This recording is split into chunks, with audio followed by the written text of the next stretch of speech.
मेरा नाम है मेहरुन्निसा। बाप की परवरिश। चौधरी साहब का एक ही लड़का था, सुनील। सुनील की माँ नहीं थी। उन्होंने अकेले ही सुनील की परवरिश की थी। सुनील को बहुत पढ़ाया लिखाया था और वो एक मल्टीनेशनल कंपनी में नौकरी भी करने लग गया था। चौधरी साहब सीना चौड़ा कर पूरे गांव में मिठाई बंटवा दिए। सब कहने लगे, अब तो लड़का बड़ा अफसर बन गया है, अब तो शादी कर ही दो चौधरी साहब। चौधरी साहब बड़ा इतरा इतरा कर कहते, हाँ करनी तो है उसकी शादी, पर पूरे गांव में तो क्या, पूरे ज़िले में भी उसके लायक लड़की नहीं है। लोग ये सुनकर चुप हो जाते। बड़े बड़े घर से बड़े अच्छे और सुंदर लड़कियों के भी रिश्ते वो ये कहते हुए ठुकरा देते कि मेरे लड़के के साथ अच्छी नहीं जचेगी। उनके इतने नखरे थे कि लोगों ने उनको कोई भी रिश्ता ही बताना बंद कर दिया। इधर सुनील कमाता रहा, वक्त गुजर रहा था। चौधरी साहब के नखरे कम ही नहीं हो रहे थे। पता नहीं उनको सुनील के लिए कौन सी जन्नत की हूर चाहिए थी।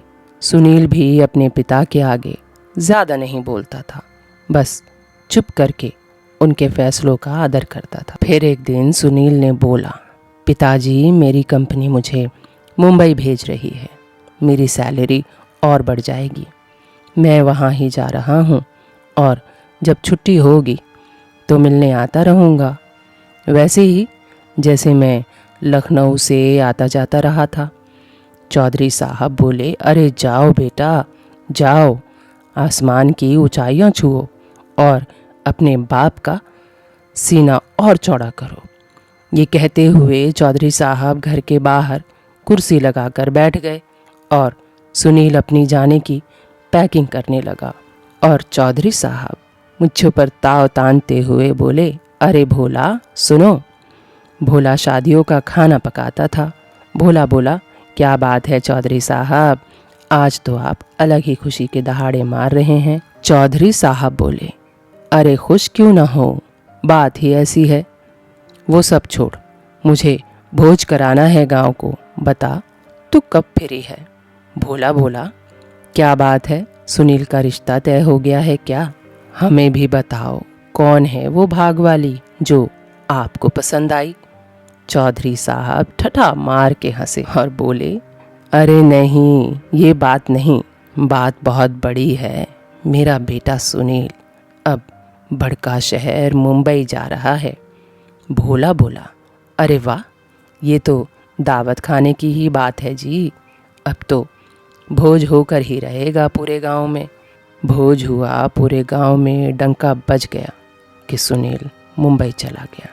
इधर वक्त गुजरता चला गया, उधर सुनील बिजी हो गया अपने काम में। भूल गया था आता जाता रहूँगा, पर अब साल में ही आता है। यहाँ मुंबई में सुनील आया तो यहाँ माहौल उसके गांव और उसके शहर लखनऊ जैसा बिल्कुल नहीं था। यहाँ तो अच्छी अच्छी पोस्ट पर काम करने वाले लोग छोटे छोटे घरों में रह रहे थे। यहाँ का माहौल बिल्कुल अलग और तन्हा है, लखनऊ जैसा नहीं है। यहाँ सब अपने आप में ही इतना व्यस्त हैं कि कामकाजी ही रिश्ते बनते हैं। यहाँ सुनील बस ऑफिस जाता और ऑफिस से घर आता। एक फ्लैट लिया था किराए का।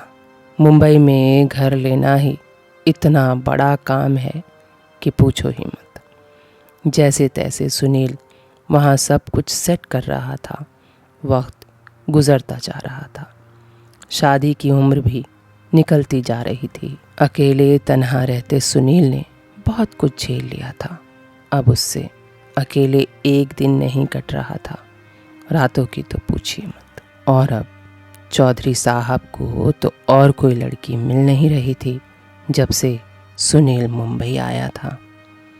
खैर, चौधरी साहब अपने ही ऐट में थे। सुनील के लिए उन्हें कोई लड़की मिल ही नहीं रही थी। सुनील ने बहुत वक्त इंतज़ार करने के बाद अपने ही ऑफिस की एक लड़की, जो उसके ऑफिस में क्लर्क का काम करती थी, सुनील ने बिना घर पर बताए उससे कोर्ट में शादी कर ली। वो कहते हैं ना, कि जिसका जितना मान होता है वही आपका अपमान भी करता है।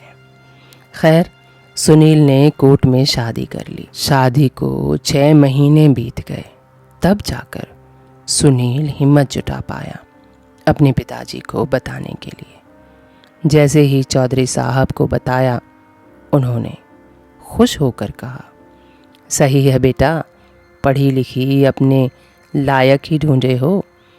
बस मैं इसी में खुश हूँ। जब आओगे तो बहू की मुँह दिखाई में पूरे गांव को खिला देंगे। सुनील की अब जान में जान आ गई थी। इधर सुनील की बीवी, जो शहर में ही पैदा हुई थी, उसकी परवरिश भी शहरी थी और थोड़ी बदमिजाज भी थी। वो पहले से ही सुनील को देहाती बोला करती थी, तो वो सुनील के गांव क्या जाती। खैर, उनके एक बेटा भी हो गया। सुनील खुद अकेला ही गांव जाता और अपने पिताजी से मिलकर चला आता। चौधरी साहब भी उसको ज़िद नहीं करते और गांव में कोई सवाल कर भी देता तो चौधरी साहब ने बहू का भी अपने बेटे की नौकरी की तरह भौकाल मचा के रखा था। कहते थे, पढ़ल पंडित लड़की से शादी किया है हमारा सुनील। जब लोग पूछते इधर आते क्यों नहीं, तो कहते मेरी बहू को एसी के बिना रहा नहीं जाता और गांव में ससुर लाइट नहीं है, एसी का लगवाएं। खैर, वक्त गुजरता गया। अब सुनील का बेटा भी 5 साल का हो गया था। उधर चौधरी साहब भी काफ़ी कमज़ोर और बूढ़े हो गए थे। अब उनको देखभाल की सख्त ज़रूरत थी। चौधराइन तो सालों पहले गुजर गई थी, तो उनकी देखभाल कौन करता। तब अपने इकलौते बेटे सुनील के ही पास जाने का फैसला कर लिया और चले गए मुंबई। जब चौधरी साहब अपने बहू बेटे के यहाँ मुंबई रहने आए, उम्र के इस पड़ाव पर वो बड़े कमज़ोर हो चुके थे। उनके हाथ कांपते थे और दिखाई भी कम देता था। वो लोग एक छोटे से घर में रहते थे और सुनील का 5 बरस का बेटा दादा के आने से बड़ा खुश था। बच्चे खुश हो जाते हैं अपने दादा दादी नाना नानी से मिलकर।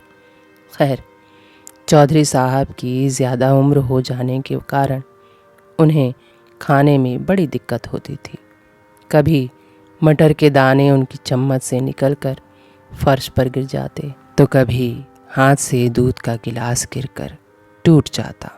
सुनील को तो कोई दिक्कत नहीं थी, लेकिन उसकी बीवी को यह अच्छा नहीं लगता था। वो तो पहले से ही सुनील को देहाती बोलती थी, तो चौधरी साहब को देखकर बोली, आप लोगों को खाने पीने की भी तमीज़ नहीं है क्या? सुनील ने ये सब सुना पर कुछ नहीं बोला। 2 दिन तक ये सब सहन करते रहे, पर अब सुनील को भी अपने पिता की इस काम से चिढ़ होने लगी। हमें इनका कुछ करना पड़ेगा, सुनील ने कहा। उसकी बीवी तो पहले से ही यही चाहती थी। उसने भी हाँ में सर हिला दिया। बोली, आखिर कब तक हम इनकी वजह से अपने खाने का मज़ा ख़राब करते रहेंगे और हम इस तरह चीज़ों का नुकसान होते हुए भी नहीं देख सकते। अगले ही दिन जब खाने का वक्त हुआ तो सुनील ने एक पुरानी मेज़ को कमरे के कोने में लगा दिया। अब चौधरी साहब को वहीं अकेले बैठकर अपना खाना खाना था। यहाँ तक कि उनके खाने के बर्तनों की जगह प्लास्टिक के बर्तन दे दिया गया था, ताकि अब और बर्तन ना टूट फूट सके। बाकी तीनों पहले की तरह ही आराम से बैठकर खाते और जब भी कभी कभार चौधरी साहब की तरफ देखते तो उनकी आंखों में आंसू दिखाई देते। ये देखकर भी सुनील का मन नहीं पिघलता। वो उनकी छोटी से छोटी गलती पर ढेरों बातें सुना देता। चौधरी साहब सोचते कि मैं कितना इतराता था इस सुनील पर। गांव में किसी को भाव तक ना देता था। ऐसी कौन सी कमी रह गई मेरी परवरिश में? क्या बिना माँ के बच्चों के सीने में दिल की तरह काम नहीं करता। वो दिन रात खुद को कोसते और अपने घमंड की सजा समझकर सब कुछ चुपचाप सहते भी क्यों नहीं। सुनील की परवरिश भी तो उन्होंने ही की थी। जैसे वो थे कठोर और घमंडी, वैसा ही तो सुनील था। खैर, जो भी कुछ चौधरी साहब के साथ हो रहा था, सुनील के आंखों के सामने वो सब उसका लड़का भी बड़े ध्यान से देखता रहता और अपने में मस्त रहता। एक रात खाने से पहले उस छोटे से बच्चे को सुनील ने ज़मीन पर बैठकर कुछ करते हुए देखा। सुनील ने पूछा, तुम क्या कर रहे हो? बच्चे ने बड़े मासूमियत के साथ कह दिया, अरे मैं तो आप लोगों के लिए एक लकड़ी का टेबल और अलग बर्तन बना रहा हूँ, ताकि जब मैं बड़ा हो जाऊँ तो आप लोग इसमें खाना खा सकें। और वह जल्दी ही अपने काम में लग गया। पर इस बात का सुनील और उसकी पत्नी पर बहुत गहरा असर हुआ। उनके मुंह से एक शब्द नहीं निकला और आंखों से आंसू बहने लगे। वे दोनों बिना बोले ही समझ चुके थे कि अब उन्हें क्या करना है। उस रात वो चौधरी साहब के पास गए और अपनी करनी की माफ़ी मांगी और उनको वापस डिनर टेबल पर ले आए और फिर कभी भी उनके साथ दुर्व्यवहार नहीं किया। ध्यान रहे, आप जैसा बोते हैं वैसा ही काटते हैं। अपने बुजुर्गों, अपने छोटे के साथ कैसा बर्ताव करते हैं, उसी से आपके बच्चे भी सीखते हैं। सुनील ने अपने पिता से सीखा था लोगों को कुछ ना समझना, और सुनील का बेटा भी अपने पिता से ही सीख रहा था कि कैसे अपने बुजुर्गों से व्यवहार करते हैं। ध्यान रखना, अगर आपका बच्चा आपसे बदतमीज़ी कर रहा है तो इसका मतलब ये नहीं कि उसने कहीं से सीखा है। उसने सिर्फ और सिर्फ आपसे सीखा है।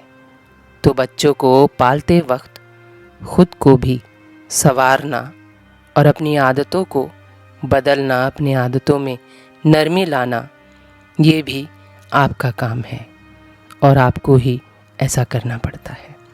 उम्मीद है मेरी ये वीडियो आपको अच्छी लगी होगी, तो चैनल को सब्सक्राइब करके आप मेरा हौसला बढ़ा सकते हैं।